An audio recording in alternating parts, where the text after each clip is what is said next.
Hi, welcome to Telugu one news. నేను రూపానాదెళ్ళ. కడపలో షర్మిల పోటీ చేస్తున్నారు. సైకో పోవాలి, షర్మిల రావాలి అనే నినాదం కాంగ్రెస్ పార్టీ చేస్తుంది. అసలు కడపలో ఏం జరుగుతోంది? గ్రౌండ్ రిపోర్ట్ కోసం మా ఇన్పుట్ ఎడిటర్ సుభాకర్ గారు ఉన్నారు. Sir, good afternoon. అసలు కడపలో ఏం జరుగుతుంది? గుడ్ ఆఫ్టర్నూన్ రూపా. ఆంధ్రప్రదేశ్ పిసిసి అధ్యక్షురాలుగా వైఎస్ షర్మిల బాధ్యతలు నిర్వర్తిస్తున్నారు. ఆవిడ పోటీ చేస్తారా, పోటీ చేయరా అని రకరకాల ఊహాగానాలు ఉన్నాయి. అటువంటి ఊహాగానాలకు నిన్నటితో తెరదింపేశారు ఆమె. కడప నుంచి అది కూడా తన కజిన్ వైఎస్ అవినాష్ రెడ్డిపై పోటీకి జెండా ఊపేశారు. ఆవిడ ఎన్నికల బరిలో, అందున కడపలో తన బాబాయ్ కోరిక, అత్యంత పాశవికంగా హత్య చేయబడిన వైఎస్ వివేకానంద రెడ్డి కోరిక, అది బహుశా ఆయన ఆఖరి కోరిక. అసలు ఆ కోరికే ఆయన హత్యకు కారణం అనేది వైఎస్ జగన్మోహన్ రెడ్డి కుటుంబ సభ్యులు, YS sisters, Jaganmohan Reddy sisters ఆరోపిస్తున్నారు. ఆ షర్మిలని ఉంచోబెట్టాలనేది ఆ కడప ఎంపీ బాబాయ్ ఆఖరి కోరికని నేను నెరవేర్చాలి అని చెప్పేసి ఆవిడ కడప రణక్షేత్రంలో వైసీపీని ఢీకొంటున్నారు. అంతేకాకుండా ఆవిడ నిన్న ఫస్ట్ ప్రెస్ మీట్లోనే మీడియాతో మాట్లాడుతూ హంతకుడు, బాబాయ్ హంతకుడు అని చెప్పేసి ఆవిడ స్పష్టంగా ప్రకటించారు. అంతకుముందు ఒక గంట ముందు ఆవిడ చెల్లెలు, ఇంకో సిస్టర్ సునీతారెడ్డి, ఆవిడ స్పష్టంగా చెప్పారు, అవినాష్ రెడ్డిని అరెస్ట్ చేస్తే అసలు హంతకులు బయటకు వస్తారు అని భయపడుతున్నావా జగనన్న అని చెప్పేసి ఆవిడ ప్రశ్నించారు. అంటే ఇక్కడ మనం అర్థం చేసుకోవాల్సింది, అవినాష్ రెడ్డిని అరెస్ట్ చేయకపోవటానికి కారణం అవినాష్ వెనక ఎవరున్నారు, ఎవరుండి ఈ హత్య చేయించారు అనేది బయటకు వస్తే అటు భారతీరెడ్డి కానీ ఇటు జగన్మోహన్ రెడ్డి దాకా అది వెళ్తుంది అని చెప్పేసి మనం గతంలో తులసిరెడ్డి గారిని ఇంటర్వ్యూ చేసినప్పుడు కూడా ఆయన స్పష్టంగా చెప్పారు. ఇది ఒక అవినాష్ రెడ్డితో ఆగేది కాదు, ఇది భారతీరెడ్డికి జగన్మోహన్ రెడ్డికి కూడా వెళ్ళి చుట్టుకునే పరిస్థితి ఇది. అందుకోసం కేంద్ర ప్రభుత్వంతో ఎందాకైనా సరే దిగజారటానికి, వాళ్ళ అడుగులకు మడుగులు ఎత్తడానికి, వాళ్ళ కోరికలు నెరవేర్చడానికి ఎందాకైనా సరే జగన్మోహన్ రెడ్డి బీజేపీ ప్రభుత్వకు సహాయ సహకారాలు అందించడానికి ఆయన సిద్ధంగా ఉన్నారు. తతిమ అన్ని కేసుల కంటే కూడా ఇప్పటివరకు జగన్మోహన్ రెడ్డి కోర్టు కేసులు ఏదైతే విచారణలో ఉన్నాయో, విచారణలో ఉన్న అవినీతి కేసులు అన్నీ ఒక ఎత్తు, దాంట్లో అతను ఏ సెకండ్లో కూడా అతను భయపడే పరిస్థితి, బాధపడే పరిస్థితి, ఆందోళన చెందే పరిస్థితి లేదు. ఒక్క బాబాయ్ హత్య విషయంలో మట్టుకి ఆ కేసు విషయంలో మొత్తం ఇంటిల్లపాది దాంట్లో ఇరుక్కునే పరిస్థితి ఉంది అని చెప్పేసి గతంలో తులసిరెడ్డి కూడా స్పష్టం చేశారు. ఇప్పుడు నేను సునీతారెడ్డి మాట్లాడిన విషయంలో కూడా అవినాష్ రెడ్డిని అరెస్ట్ చేస్తే డొంకంతా కదులుతుంది అనేది ఆవిడ, నీ దాకా వస్తుందన్న అనేది ఆవిడ చెప్పకనే చెప్పారు. గతంలో వార్తలు వచ్చినాయి, భాస్కర్ రెడ్డి సిబిఐ భాస్కర్ రెడ్డికి నోటీసులు ఇచ్చినప్పుడు 41A నోటీస్ ఇచ్చి అరెస్ట్ చేయబోయే ముందు రోజు తాడేపల్లి ప్యాలెస్కి వచ్చి భాస్కర్ రెడ్డి అవినాష్ రెడ్డి తండ్రి కలిశారు.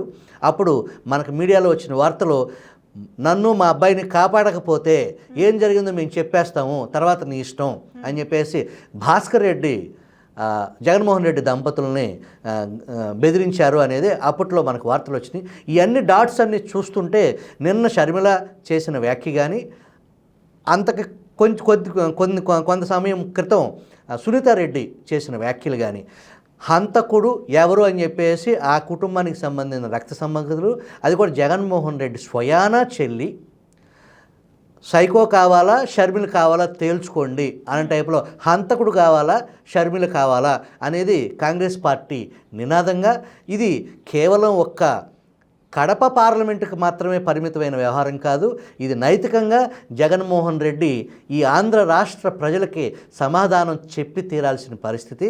గతంలో వివేకానంద రెడ్డి హత్య కేసులో మీడియాలో సాక్షి మీడియాలో నడిపిన కథనాలు కానీ, ఆ గుండెపోటు అనే వ్యవహారం, తర్వాత ఈ ఉత్తరం వ్యవహారం, ఒకదానికి పొంతన లేకుండా ఏదైతే ఆ రోజు ప్రతిపక్షంలో ఉండి అధికార పార్టీకి సంబంధించిన ఆనాటి ముఖ్యమంత్రి చంద్రబాబు ఈ హత్యకి ప్రధాన కారకుడు అని చెప్పేసి ఏదైతే ఆరోపణ చేశారో దాన్ని పోసకొచ్చినట్టు ఇదే ఎన్నికలకు ఆ రోజు ఏదైతే ఆ 2019 ఎన్నికల్లో బాబాయ్ హత్య కేసు కోడికత్తి అనేది ఏదైతే ప్రధాన అస్త్రాలుగా వైసీపీ వాడిందో, వైసీపీ సోషల్ మీడియా కానీ వైసీపీ పెయిడ్ మీడియా కానీ ఏదైతే విష ప్రచారం చేశారో అది ఇవాళ అదే బాబాయ్ హత్య కేసు మళ్ళీ కడపతో పాటు ఆంధ్ర రాష్ట్ర వ్యాప్తంగా జగన్మోహన్ రెడ్డి ఓటమికి జగన్మోహన్ రెడ్డి సమాధానం చెప్పుకోలేని పరిస్థితి ఈ బాబాయ్ హత్య కేసు. అది సిబిఐ ఏ స్థాయిలో ఏ మేరకు ఒత్తిడి ఉంటే బాబాయ్ హత్య కేసులో అవినాష్ రెడ్డిని అరెస్ట్ చేయడానికి కొన్ని రోజుల ముందు ఎటువంటి డ్రామా నడిచింది.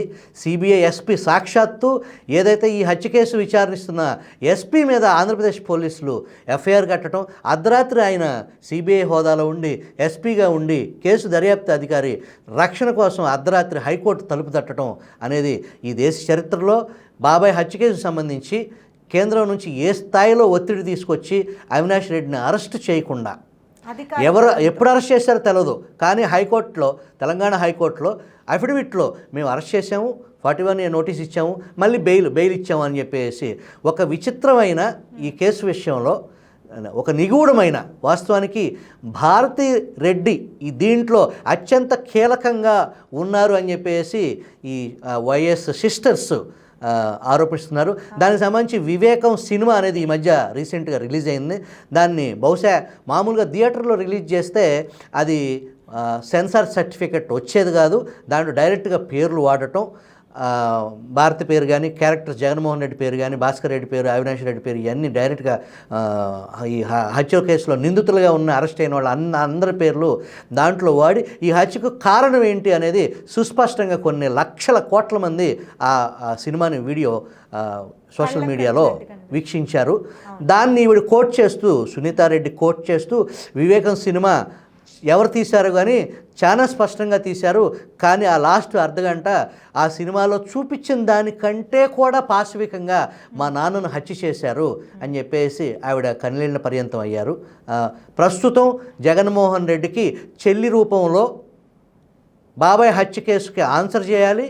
ఓటర్లకి అది అనుకోకుండా వాస్తవానికి అవినాష్ రెడ్డిని ఈ పోటీ నుంచి ఎన్నికల్లో పక్కన పెడతారని అనుకున్నారు, కానీ అందరూ ఊహించిన దానికి భిన్నంగా అవినాష్ రెడ్డిని బాబాయ్ హత్య కేసులో నిందితుడిగా ఉన్న వ్యక్తిని మళ్ళీ కడపలో నిలబెట్టడం అనేది జగన్మోహన్ రెడ్డి దంపతుల తెంపరితనానికి ఇది నిదర్శనం అని చెప్పేసి రాజకీయ విశ్లేషకులు అభిప్రాయపడుతున్నారు. తెలియని అవినాష్ రెడ్డిని ఆ విషయంలో ప్రజలకు సమాధానం చెప్పుకోవాల్సిన పరిస్థితి జగన్మోహన్ రెడ్డికి ఆయన చెల్లెళ్ళు కల్పించారు. కడప ప్రజలకే కాదు యావత్ తెలుగు ప్రజలు, ప్రపంచవ్యాప్తంగా ఉన్న తెలుగు ప్రజలందరికీ జగన్మోహన్ రెడ్డి సమాధానం చెప్పి తీరాలి. షర్మిల పిసిసి అధ్యక్షురాలు అయిన తర్వాత కాంగ్రెస్ పార్టీ పరిస్థితి ఎలా ఉంది? నిన్న 114 మంది అభ్యర్థులను ప్రకటించారు. ఆ జాబితా ఎలా ఉంది? వాస్తవానికి షర్మిల పిసిసి అధ్యక్షురాలు అయిన తర్వాత ఆవిడ ఫుల్ టైం చాలా ఫోకస్ పెట్టి ఇక్కడ విజయవాడ పిసిసి ఆఫీస్లో వార్ రూమ్ అని చెప్పేసి ఢిల్లీ ఏఐసిసి కార్యాలయానికి అనుసంధానంగా ఒక వార్ రూమ్ అనేది ఇక్కడ ఏర్పాటు చేశారు. ఆ వార్ రూమ్లో షర్మిల, దానికి సంబంధించిన ఆ వార్ రూమ్కి ఒక ప్రెసిడెంట్, వైస్ ప్రెసిడెంట్ ఉన్నారు. వీళ్ళ ముగ్గురు సమక్షంలో నిరంతరంగా అభ్యర్థుల వడపోత విషయం దగ్గర నుంచి, అభ్యర్థుల సెలక్షన్ దగ్గర నుంచి షర్మిల కాంగ్రెస్ పార్టీ పునరుద్ధరణ కోసం అద్భుతంగా పనిచేస్తున్నారు అని చెప్పి రాజకీయ పరిశీలకులు భావిస్తున్నారు. నిన్న రిలీజ్ చేసిన 114 మంది జాబితాలో రెడ్లు, దళితులు, మైనార్టీలకు ఆమె అత్యధిక ప్రాధాన్యం ఇచ్చారు. ఆ ఇచ్చిన ప్రాధాన్య క్రమంలో కాంగ్రెస్ గ్రాఫ్ పెరిగేదానికి ఆవిడ చాలా క్లియర్ విజన్తో ఎటువంటి అనుమానాలకి తావు లేకుండా, గతంలో కొంతమంది రాజకీయ నాయకులు కానీ ప్రజల్లో కానీ ఈ అన్న చెల్లెలు డ్రామానా ఇది అనేది ఒక రకమైన అనుమానాలకి తావిచ్చింది గత పరిస్థితులు. కానీ ఈవిడ కాంగ్రెస్ తరపున అవినాష్ రెడ్డి మీద పోటీకి నిలబడటం, ఇక్కడ కాంగ్రెస్ పార్టీ తరపున ఆవిడ వర్క్ చూస్తే ఆ కాంగ్రెస్లో ఉన్న సీనియర్ లీడర్లకు కూడా ఒకంత ఆశ్చర్యానికి లోనవుతున్నారు. 175 ఎమ్మెల్యే సీట్లకు గాను 2000 అప్లికేషన్స్ వచ్చినాయి. ఈ 2000 మంది అభ్యర్థుల ఆశావాహులతో ఆమె దాదాపు తెల్లారుజామున 4:30 వరకు విజయవాడ పీసీసీ ఆఫీస్లో ఆవిడ చైర్లో కూర్చుని 1-to-1 ఎవరైతే అప్లికేషన్ పెట్టారో ఆ ఆస్పిరెంట్స్ని పిలిపించి వాళ్ళ వ్యక్తిగత వివరాలు, వాళ్ళు ఎందుకు కాంగ్రెస్ పార్టీ టికెట్ కోరుకోవాలనుకుంటున్నారు, వాళ్ళ బ్యాక్గ్రౌండ్ ఏంటని చెప్పి స్వయంగా ఒక ఇంటర్వ్యూ లాగా 2,000 మందితో ఒక పీసీసీ అధ్యక్షురాలు అంత సమయాన్ని కేటాయించడం, ఆ టికెట్టు ఇవ్వలేని వాళ్ళకి ఆవిడ వ్యక్తిగతంగా సందేశం పంపి కాంగ్రెస్ పార్టీ గెలుపు కోసం మీరు ప్రయత్నం చేయాలి అని చెప్పేసి ఒక కొత్త స్టైల్లో ఆవిడ చాలా ఎక్కువ కష్టపడుతున్నారు కాంగ్రెస్ పార్టీ పునరుజ్జీవనం కోసం. సీనియర్స్ని కూడా పక్కన పెట్టేసి పూర్తి స్థాయిలో ఆవిడ ఉమెన్ షో లాగా నడుస్తుంది. అదే సమయంలో ఢిల్లీ నుంచి కూడా ఏఐసిసి నుంచి ఆవిడకి పుష్కలంగా అధికారాలు, స్వేచ్ఛాయుత పీసీసీ పాలన, ఆవిడ డెసిషన్స్ని ఢిల్లీ ఏదైతే తెలంగాణలో రేవంత్ రెడ్డికి సంబంధించి వన్ షో నడుస్తుందో ఆ కాంగ్రెస్ పార్టీ గత పోకడలకు భిన్నంగా ఇక్కడ షర్మిలకు ఎదురు లేకుండా కాంగ్రెస్ పార్టీ మొత్తం ఆవిడకి అండగా నిలుస్తుంది అని చెప్పాలి. రూప, అసలు కాంగ్రెస్ పార్టీ నుంచి పులివెందుల్లో ఎవరు పోటీ చేస్తున్నారు?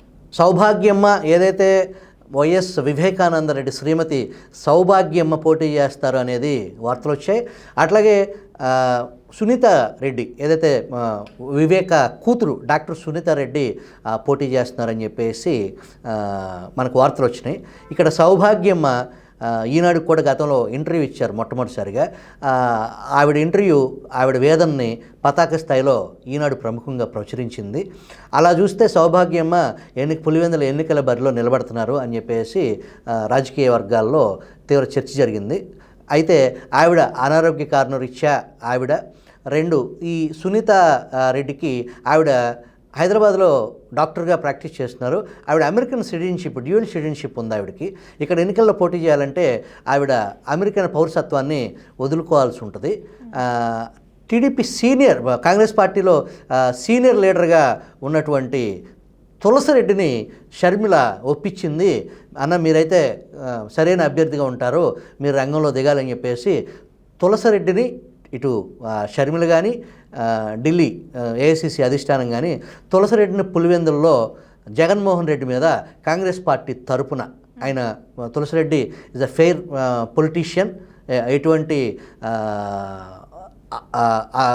మచ్చ లేనటువంటి ఒక నిజాయితీపరుడైన సీనియర్ పొలిటీషియన్. గతంలో ఆయన టీడీపీలో ప్రస్థానం కొనసాగించిన రాజశేఖర రెడ్డితో సాన్నిహిత్యంతో కాంగ్రెస్ పార్టీలో కొనసాగారు. ఒక మంచివాడు అనే పేరున్న పరిస్థితి. అటు కడపలో షర్మిల ఎంపీగా పోటీ చేయడం, ఇటు పులివెందులలో తులసిరెడ్డి ఎమ్మెల్యేగా జగన్మోహన్ రెడ్డిని ఢీకొట్టబోతున్నారు. Rupa, right. Thank you sir Subhakar గారు.